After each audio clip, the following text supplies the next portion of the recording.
on the stadium issues with Bettina Damiani of Good Jobs New York and Neil DeMause, author of Field of Schemes. I'd like to, again, getting back to the stadium deal, this Yankee Stadium is the most expensive stadium in the history of the United States.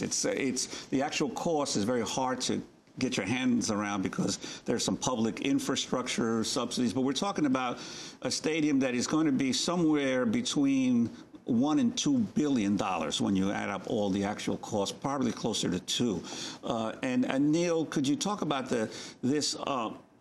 how the public expenditures are being used, even though we're being told that they're not being, public money is not being used directly for the stadium? Sure. I mean, it's something I've been trying to track ever since this was first announced 3 years ago.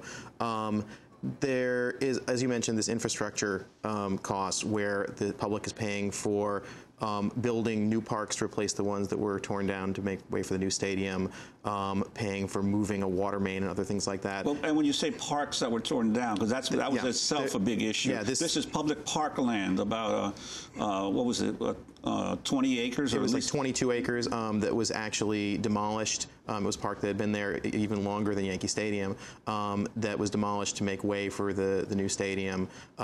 To make up for this, the city and state had to make sure that there was an equal amount of parkland that was created. So they're knocking down the old stadium completely.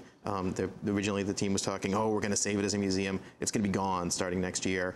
And they're going to put some ball fields there, and they found some space down by the Harlem River where they're going to squeeze in some tennis courts and sort of little patchwork of parks around different places.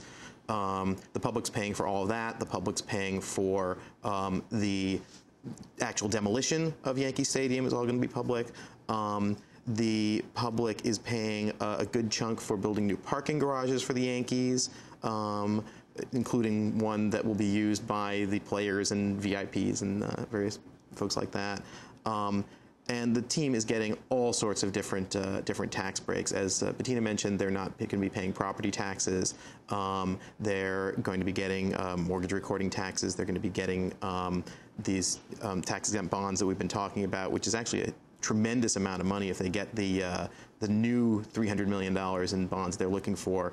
They're going to be talking about getting more than $300 million worth of tax breaks just on the bonds themselves. So when you add it all up, you get somewhere around $900 million worth of public money that's being spent just on Yankee Stadium. Bettina, those who advocate these stadiums say, why not? This is economic development, it's creating jobs, it's keeping a sort of the psychology of the city by having a professional sports team that the residents can root for. What's wrong with it? All the subsidies that Neil just listed, you would like to assume that the city and the state made a clear path to making sure that there were going to be jobs, good-paying jobs for New Yorkers on the other end. That was going to be the investment, right? We see nothing. There's nothing that says a certain number of jobs has to be set aside for either local New York residents or local Bronx residents, or the number of jobs at all. The city has really washed their hands of making sure there's any accountability on jobs and clear benefits for New Yorkers on the other side of this project, which is very unfortunate. I mean, we're grateful for Congressman Kucinich and Assemblymember Brodsky to get involved in this issue. Neither represent New York City, by the way. New York City elected officials, they're filling a void because local elected officials in New York City have refused to get involved in this project. And we need them. We need them to make sure that the promises in the press releases actually turn out to be something that we can hold them accountable for.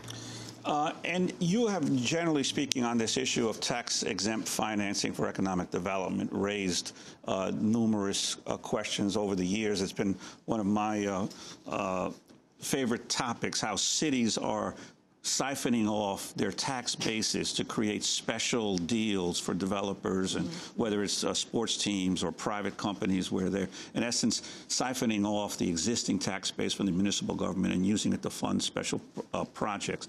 How rampant is this, not only in New York, but throughout the country? It's It's a terrible issue regarding not only the issue of financing, but making sure that there are quality jobs for Americans, and in our case, in New Yorkers. There's something called the economic war among the states, where it seems that so many municipalities and states are worrying about fighting one another for the headquarters of a particular agency, that they're willing to set aside basic fiscal common sense and not making sure that there are real quality jobs on the ends of these deals. Site consultants are prevalent throughout the country that have really manufactured this process, and they make it seem like if the Yankees didn't get their subsidy, or if the New York Stock Exchange didn't get a subsidy, they were going to flee somewhere else without taking into consideration or doing some real due diligence. Where were the Yankees going to go? The Yankees are famous because they're in the Bronx. We have large media here. We have an incredible fan base here. And it seems none of that was taken in consideration before this huge giveaway was done. Well, that's one of the things I think Assemblyman Brodsky is trying to investigate, because the city agency that engineered this deal, the Industrial Development Authority, apparently said that the Yankees were threatening to leave New York. Of course, the most expensive media market in the country, the most desirable media market in the country. Neil, your sense of whether that was real or not? Yeah, I mean, and I think everyone knows that the Yankees were not going to move out of New York City, and it's kind of been an open secret for decades now, as long as George Steinbrenner has been demanding a stadium. Where is he going to go? The Yankees are not worth the whatever $1 billion that they're worth if they move to Charlotte, North Carolina. But that was the pretense, and the Yankees actually told the judge in a case trying to stop the demolition of the parks, well, if you try and hold up this case, the Yankees could move. And, you know, they've been allowed to get away with this, and as Bettina was saying, elected officials never challenged them on this until, you know, recently Brodsky has been trying to track it down. And of course, the final irony of all of this is in the new stadium, once it gets built, as with all these stadiums, the ticket prices for the average baseball fan go through the roof.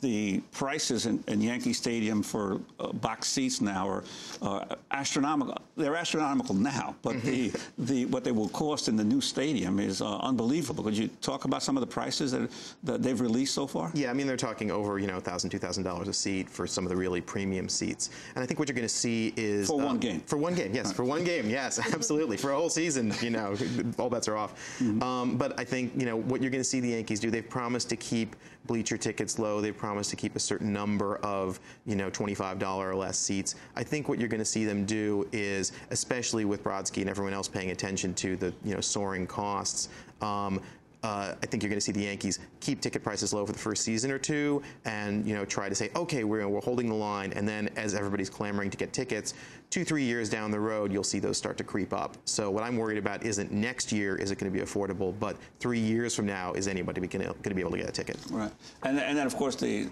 final irony with this, because most of these stadiums have luxury boxes that are for corporations that go from 500 to 800,000 in case of the Yankees per year to rent these boxes, and of course my newspaper, the News, reported yesterday that in this deal, the city of New York arranged to have its own luxury box at Yankee Stadium, available presumably to city officials as part of the deal for the financing. Bettina, your response to that? It's aptly coined the landlord suite. And it's just another example of how local elected officials almost seem to be void of feeling that they have responsibility to the public, because they're going to get nice seats in the long run. Well, I want to thank both of you for being with us. Bettina Damiani, the project director of Good Jobs in New York, and Neil DeMause, who's the writer and the author of Field of Schemes, How the Great Stadium Swindle Turns Public Money into Private Profit. When we come back, a new report from a prominent AIDS organization accuses the federal government of doing too little to fight AIDS among African Americans. And we'll also look at why the majority of African American Latino families are at risk of falling out of the middle class. Stay with us.